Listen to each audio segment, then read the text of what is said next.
go ahead and jump in. Welcome, welcome.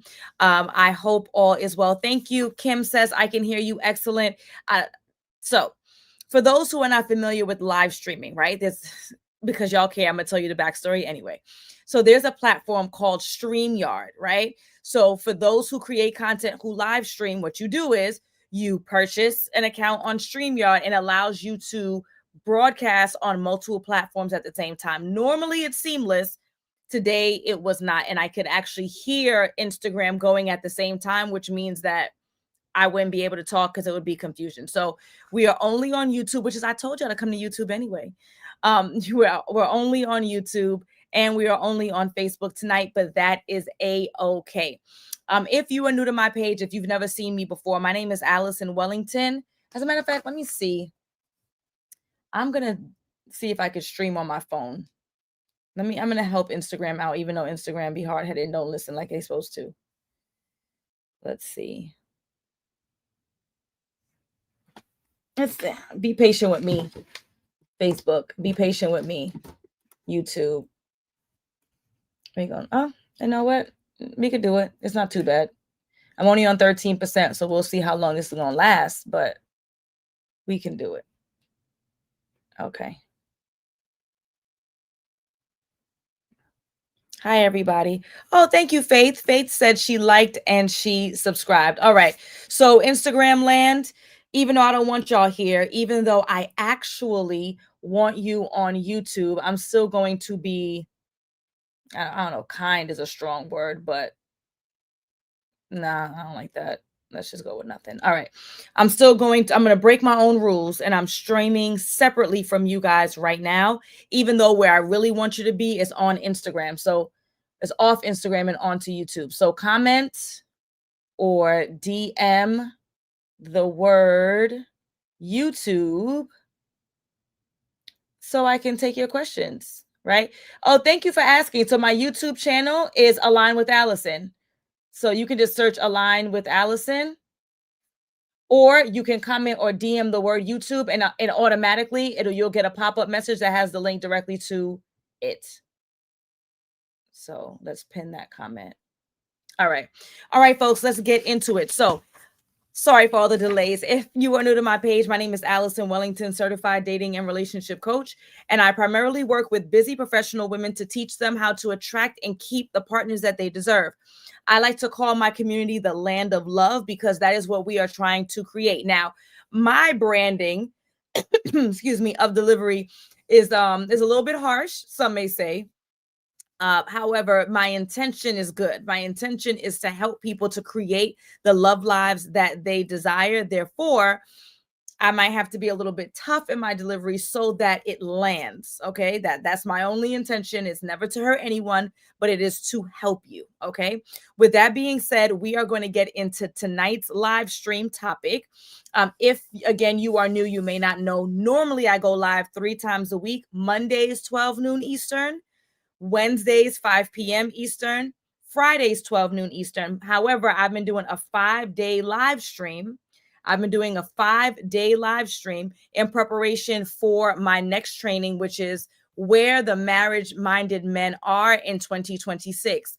The reason why I chose this as my topic to host a training on Tuesday, the 23rd at 7 p.m. Eastern, is because that's one of the number one questions I get. People constantly ask me, Allison, where do I find men who want what I want? How do I position myself? Where do I go? What event should I be attending? How do I navigate dating apps? Like, what do I need to do differently to have the relationship that I desire or to be found by my future husband? So instead of me answering that question 1,000 times, I figured that I would do it effectively in one place, which is going to be that training. Yeah, but we'll do this. This is decent. The lighting on Instagram ain't all that. I don't like this neither. I don't like this either. Oh Lord. I don't like this either. Instagram, just come over to YouTube, please. The lighting is made for YouTube. The lighting is not made for Instagram. This is kind of harsh. You're making me feel a little uncomfortable. All right, so help a sister out. With that being said, I don't want you guys to just jump right into our training on Tuesday without being prepared. I put the link in right now in the comments right now on YouTube, on the comments on Facebook. You can click the link in my bio. If you're watching this on Instagram, you can click the link in my bio everywhere, right? With that being said, I don't want you just to jump into this training and not be prepared, because I'm telling you now, just knowing where to go is not enough. That's like someone saying to me, Allison, how did you lose the 40 pounds that you lost twice in 2 years? Postpartum, right? Allison, how do you do it? And my answer is the gym.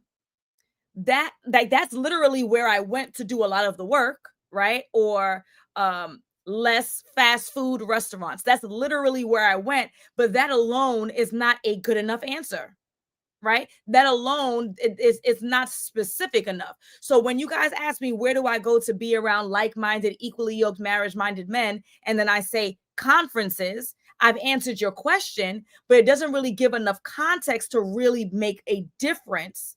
Does that make sense? Am I making sense? And so again, before you guys invest in where the marriage-minded men actually are, which is my paid training on Tuesday, the 23rd at 7 p.m., I want to give you guys some context that I can never fit in an hour. I want to give you guys some of the back end work. I like to rebrand as effort. I want to give some of you guys the back end work, the back end effort, so that you are better prepared as you go into the training on Tuesday, where I'm going to give you the hard and fast stuff. But again, I don't want you just paying your 27 and then now you think that you have all the answers, Sway. This is why we're doing all this back end work. Okay. Kristen said, good evening. Hello, Kristen. Welcome. Welcome. I appreciate you. All right. So we're going to get into it. So today's theme, and I have my notes over here, so I apologize if you guys see me shifting. We are talking about why smart, successful women still struggle with commitment.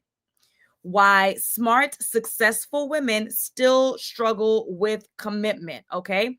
So this is the thing. I want to talk to women who are doing everything else right in life and historically have done everything right in life. I actually just posted a reel about this, right? So many of you guys are competent. You are more than competent. You are established. You are responsible. You are financially sound. You are revered in your workplace. You are doing well for yourself professionally, educationally, financially, and all the E's, right?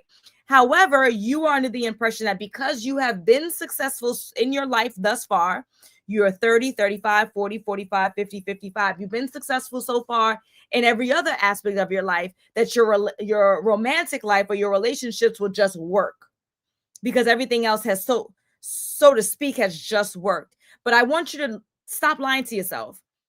It hasn't just worked. It hasn't. That's not reality. The reality is that you have put in valiant effort to be where you are now. Years of formal education, certifications, licensures, saving for the house, fixing your credit to buy the car. You've hired people to help you get to the next level. If it's not a therapist or it's an executive coach, you've had mentors. You've had people who took you under the wing to teach you and train you. You've had parents who have invested and poured into you. You've read books. Like, where you are now is not, most of you were not born with a silver spoon, right? So this idea of, well, everything else has come to me, so why can't this? That's just not true.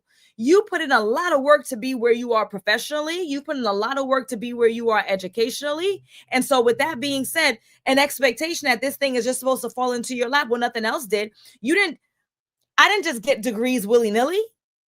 The roof I'm under the house didn't just land in front of me. I wasn't gifted $1 million like our president was by my dad, right? So many of us absolutely had to put in the work and the effort. So this idea that you don't have to put in the work and the effort because Disney said that your husband would just be delivered to your porch, it would just be so easy, it would just be so simple, is an absolute lie. It's an absolute lie. And so I'm here to tell you the truth. And so there are 4 points that we are going to touch on tonight. We're going to start with part 1. Success does not equal strategy. We have part 2, overfunctioning in dating. That's a big part 2. I did an entire class on my Ready, Set, Love retreat, which next year is going to be in St. Martin, right, at the Sonesta All-Inclusive Hotel, all about overfunctioning in dating, right? You're the boss there. You think you're the boss here. It doesn't work like that. Our third point is going to be confusing potential with progress. That's another one. Point 4 is going to be why accountability changes everything. Okay, so again, if you are just coming in, I'm Allison Wellington, certified dating and relationship coach. I primarily work with busy professional women to teach them how to attract and keep the husbands that they deserve. I am hosting a masterclass where the marriage-minded men are in 2026. That'll be on Tuesday, December the 23rd at 7 p.m. Eastern. The link is in my bio. The link will be pinned in the description. It will be everywhere, and it's already in the comments of this live stream on Facebook and on YouTube. If you're watching me on Instagram, it is linked in my bio, okay? Or you can comment the word strategy and it will automatically DM you the link. Before we get into the meat and potatoes of what I'm going to be teaching on Tuesday, we have to do some back end work. And so that's what I've been doing every day. This is day 4 of live streams. We have tomorrow is day 5, which is Monday. And then Tuesday is where we do the real lifting and the real work, okay? So again, point 1. Success does not equal strategy. Success does not equal strategy. Okay. So again, many of you are super accomplished. You are super responsible, yet dating is confusing. Dating is disappointing, or dating is inconsistent for you. Your romantic life has not worked out the way that you envisioned. You thought you'd be married by now. You thought you'd have the babies by now. Some of you, you're waiting on buying a house. You might be able to do it, but you're waiting on a husband and you thought that you would have the house by now. And it's not because you don't know how to show up. You show up every day. You show up to your therapist's office, to the gym, to work, to your classes, to your courses. You show up for your family. It's not an issue of you not showing up. Instead, it's an issue of believing that just because you've been successful in this part of your life, that automatically you're going to be successful in every other place. And so you have been passive in your efforts. And so you have been passive in your efforts.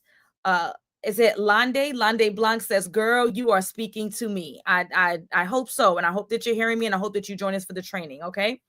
So I don't want you to take this personally. This isn't about Lande. This isn't about Kristen. This isn't about Keisha. This isn't about Allison. It's about a pattern, right? Where many of us, especially if you're coming from a Caribbean background, a Southern background, or an African background, we as girls to now women were trained to focus on our books, focus on our books, focus on our books, and had an expectation that love was just going to fall into our lap and work. And it doesn't work like that. Then those same parents who said, don't worry about the boys, are now asking us, well, when are you going to give me grandchildren? Well, when was I supposed to practice?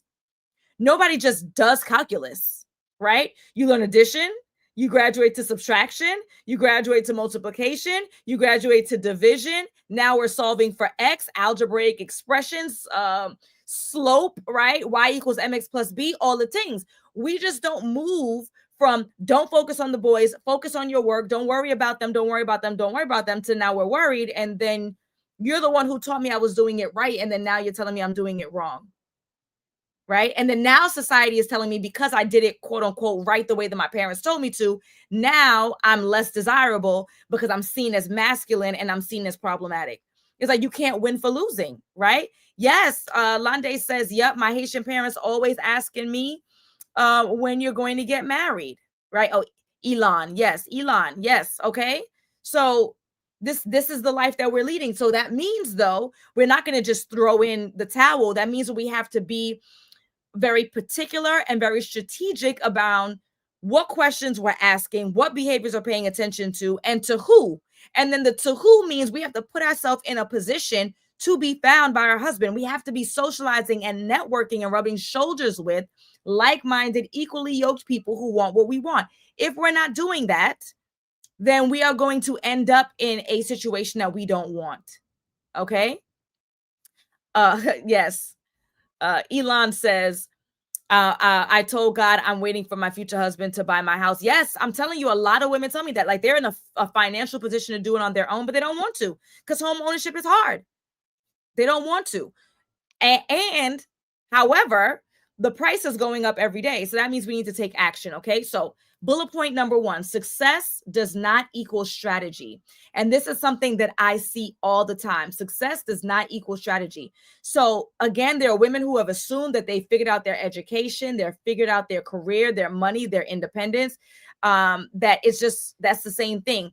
But that's more systemic. That's more structured, right? Romance is more fluid. And it doesn't mean that you can't have strategy, because I teach strategy every day of the week for the last 5 years, helping hundreds of women get into the best relationships of their lives, right?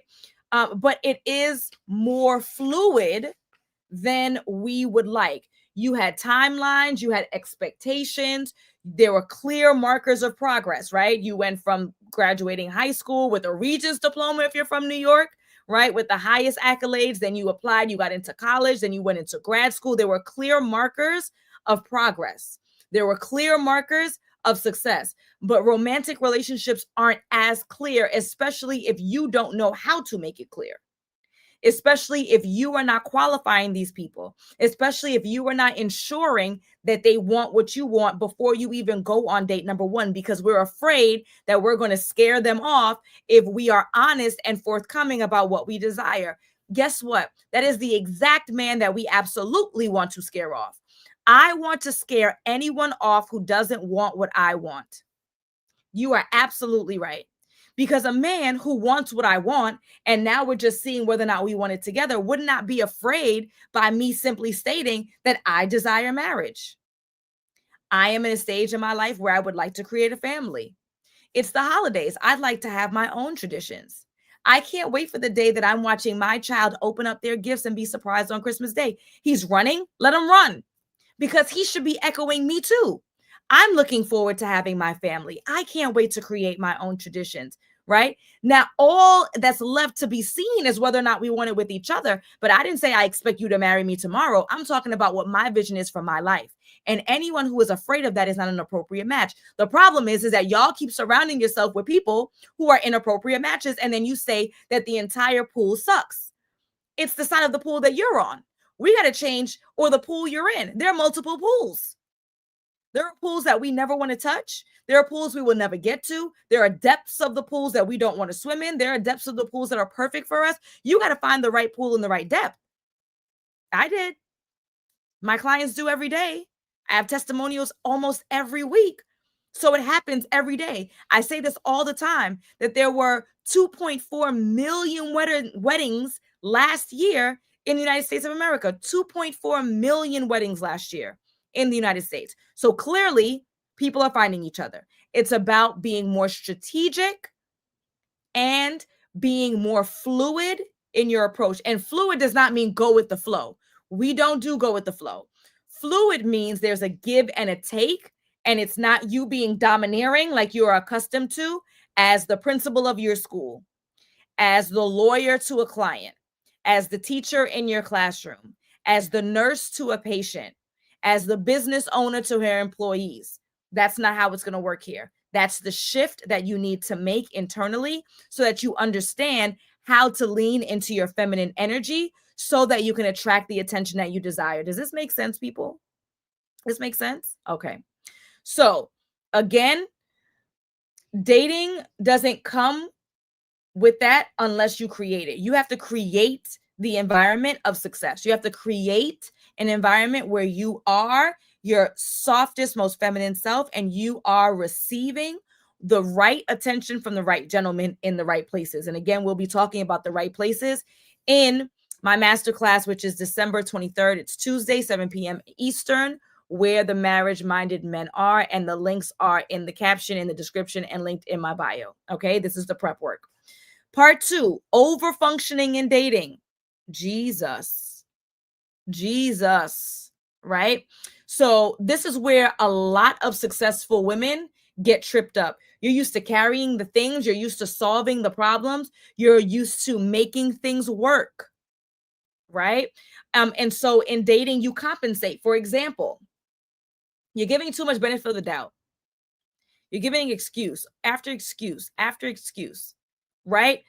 There is only so much leeway you should be giving a gentleman at any given time. Only so much. Anytime that you find yourself overextending and making excuses, then that's your answer. Roughly, I'm giving somebody 2 chances. The first time he's late, I express I didn't appreciate that. Extremely late. The second time you're late, I express that I don't like that. Extremely late. The third time, there is no third time. We're not doing this anymore because you don't respect my time. So this giving too much benefit of the doubt because on paper he looks good, smells good, got a good job, tall, dark, and handsome. Yeah, he's an extremely attractive gentleman and he knows that, and he's playing with you like he's playing with all the other women that he's seeing, right? Something else, you need to stop explaining your needs, right? So I'm not over explaining to you. My boss ladies who are on this live stream, you don't over explain to your staff what you expect for them to do. You give the directive and that's the end of it. If they can't follow through with the directive, they might get a verbal or written, right? There's some leeway. And after a while, you realize you're an inappropriate match and you let them go and you replace them with someone else. That's what you do in the workplace. You want to talk about transferable skills? We transfer those skills that way, right? So over functioning looks like effort, but it does not create clarity. And that effort is unrequited. That effort is unrequited. So I need your effort to match what the gentleman is offering. Actually, it needs to be less. It needs to be less. But if you find yourself doing the follow-up, making the first call and the second call and the third call and the text message and a double text, you're doing too much. If he were interested, he would continue to court you. Now, I'm not telling you to not call ever. No, we need to be reasonable. There's a rule of threes, right? So he calls 3 times, you should be calling on the 4th. He takes you out and pays and plans for 3 dates, you can pay for the 4th, right? There needs to be some reciprocity, but it shouldn't be where you are doing the chasing. It is unattractive and they don't like it. And anyone who's truthful will tell you that they don't like it. So don't do it, all right? Effort doesn't replace alignment. The alignment has to be there. There has to be, in a romantic relationship, we will call it like a interdependency, right? It's a healthy way to depend on each other, but there needs to be reciprocity in your dating experience. Does that make sense? We're going to take a pause before we get to point number 3, because Adriana asked an excellent question. But it's so scary to be feminine before trusting. It depends on how you're defining feminine, right? So the way that I'm defining feminine is when I'm engaging with a stranger. So it's not me trusting him to take over my finances. It's not me letting him in my house, right? So that feminine energy is allowing to receive. That means that we're dropping the shoulders, right? We're not tight up here. We're dropping the shoulders. We're softening our tone of voice. We're lowering the volume. We're allowing them to take the lead with a smile. With a smile, right? They want damsels in distress. Give them damsels in distress. Oh my, I don't know how I'm going to be able to do blah, blah, blah, and blah, blah, blah. They say that they want a feminine woman. Give them some work. Give them some work. Give them some work. Let them do something, right? I give this example in my coaching program, The Partner You Deserve. Every 4th session, I'm going to give it to you guys. It's my favorite, okay?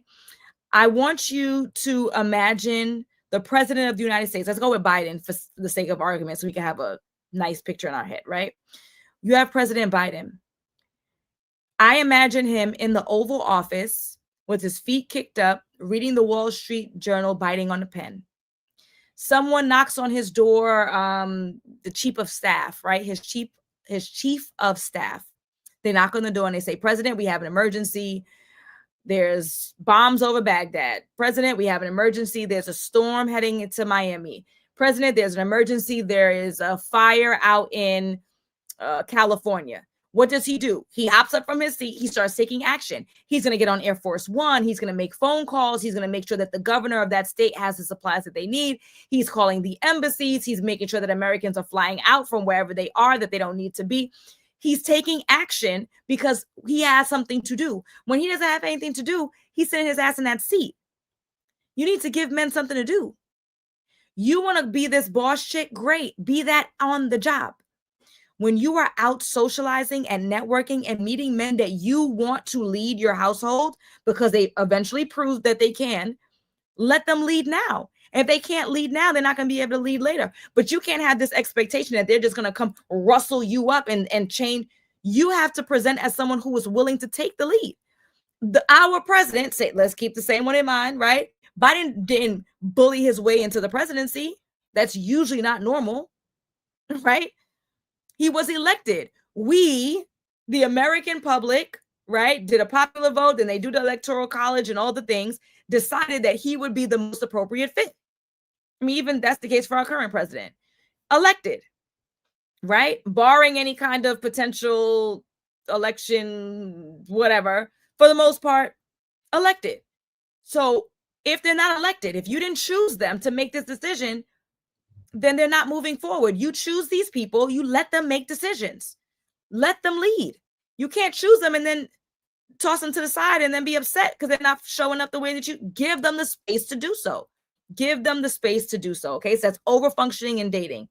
Part 3. So there's 4 parts here that we're going through. Part 3, as we prepare for our Where the Marriage Minded Men Are training, which is on the 23rd, 7 p.m. Eastern. Okay, the links are everywhere. Confusing potential with progress. Confusing potential with progress. Okay, this is another common pattern with my clients, busy professional women. You see what he could be, you hear what he says he will do or what he wants, you feel the connection, but nothing is actually moving.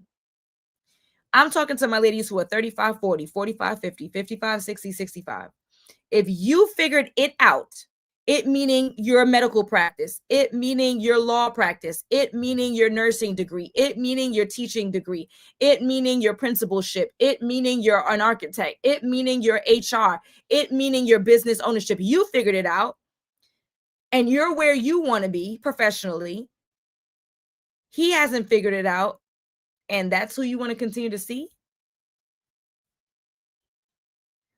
I didn't freeze. I didn't freeze. That's who you want to see. And that's who you want to be with. It's a problem. And I need you to recognize that just because you see what you would do if you were them, it doesn't mean that they will do it too. I'll say it again. Just because you see the potential, because you see what you would do if you were them, doesn't mean that they are going to execute on that vision. Oh, he's a mechanic. He's in a neighborhood that doesn't have any mechanic shops. Oh, if I were a mechanic in a community that doesn't have a lot of mechanic shops and lots of drivers and lots of homes that have multiple cars, I would open up my own shop. I wouldn't work for the guy that's miles and miles away. That's what you would do. And he would have done it already. Or at least have a real solid plan of action to get there. We got to be reasonable. You here pouring into people who don't have the capacity. And then you're surprised when they can't show up for you romantically. They ain't even show up for themselves. How the hell are they going to show up for you? They haven't even shown up for themselves professionally, financially, as a father to potentially children that they had before you. They haven't shown up spiritually for themselves. But they're supposed to show up for you. Doesn't make sense. It's unreasonable. Potential feels hopeful. I get that. But I need the progress to be grounded in something factual. It needs to be a fact. It doesn't need to be what you would do if you were. Does that make sense? Okay. Communication is shaky or questionable. That tells you whether or not they'll be able to pour into you. You're here holding on to bits and pieces, right? Commitment doesn't need convincing. Poor communication, doesn't have his own stuff together. Have to convince somebody to commit to you? Absolutely not. Absolutely not. All right. Our final point, then I got to go. I got to get the babies ready for bed. We're over time. All right. Why accountability changes everything. Why your accountability changes everything. Right. Adriana says, okay, that's a paradigm shift. Thank you for explaining. Of course, right? Dion says, I'm not meeting anyone who has it figured out because you're not in the right places. So really quickly, on Tuesday, I'm hosting this training, Where the Marriage-Minded Men Are in 2026. That's where you need to be so that I can give you those hard and fast places that you need to be and how to level up on your own. And I don't mean that to you personally, Deanna. I don't know you, right? But generally speaking, how you need to level up so that you attract the type of man that you like. Because that's another gimme gotcha, right? Making sure that the guy that you want wants you. This is not a one-way street. So make sure that you're in that training, okay? This is just the back end to prepare you for the real effort that we're going to put in on Tuesday, the 23rd at 7 p.m. Eastern. All right, Dion, make sure you click the link, okay? Last one, why accountability changes everything. So this is why dating alone is so hard. There's no feedback loop. There's no external perspective. There's no one to check your patterns in real time. Right? And so accountability doesn't mean that you're taking full responsibility for everything that ever goes wrong. But what it does mean is that you are clear on how you are contributing to your poor experience or your not so great experience. It can't be them all the time. It can't be. I've seen the statistics on the increase of millionaires over the last 5 years since COVID. So everybody's not broke. It can't be that everybody has a kid. That's not statistically true. It can't be that nobody wants marriage. We already talked about the marriage rates last year in the United States, 2.4 million weddings. So it can't just be it's them. There has to be some onus on us. And when we start taking responsibility for some of the things that we're not doing properly, it frees us. It will free you because now you have that clarity. You can do something different. If I recognize the reason why I keep gaining weight, if I am honest and I say, I keep gaining weight because I keep eating fast food, then I know my next step, stop eating the fast food. If I say, oh, it's the hormones and I got 2 kids and they got me running rampant and I don't have time, then I'm never going to stop eating the fast food. Ergo, I'm never going to stop gaining the weight. I have to say that there is a part of this that's on me. And what am I going to do differently to change that behavior? Accountability is a must. I'm not saying it's all you, even though I believe in radical accountability. Like I want to take all the responsibility and all the onus so that this thing never happens again. But that's not reality for most. And that's not true for most. But you have to take some, you don't go outside. How's your husband going to find you? You got to be for real. We got to be honest with what we're doing. Okay. So it helps you to notice when you're repeating the same choices over again in different packaging. So it's Sean, it's Michael, it's James, different guys, different names, different socials, same behavior over and over again. You're the common denominator. You're the common denominator. All right. So if you are a smart, successful woman who's tired of being confused in dating, the issue isn't intelligence. We've established that, right? It's that your dating requirements need structure. So this is exactly why I'm teaching my paid masterclass, Where the Marriage-Minded Men Are in 2026. It's happening Tuesday at 7 p.m. Eastern. I have put the links everywhere. They're in my bio. They're in the comments. They're going to be pinned in the description when this is done. If you're looking at this on Instagram, it's already in my bio. We talk about environments. We talk about discernment. We talk about consistency. We talk about strategy in a way that's realistic for busy women. Okay? In a way that is realistic for busy women. So if marriage is the goal and you don't want to work harder, you want to put in effort smarter, then you need to work differently. Join me for the training. The link is in the description. The link is in the comments. The link is in my bio. The link is everywhere. All right, folks, I got to go. Super tired. I'm sure you can see all over my face. Super tired. Got to go take care of the kiddos. It's been a pleasure. I'll see you tomorrow, 12 noon Eastern. We'll be back here 12 noon Eastern where I'm going to hit my final live stream before we get into the training on Tuesday. Make sure you grab a seat. There's only 20 seats available. Only 20. All right, folks. Bye.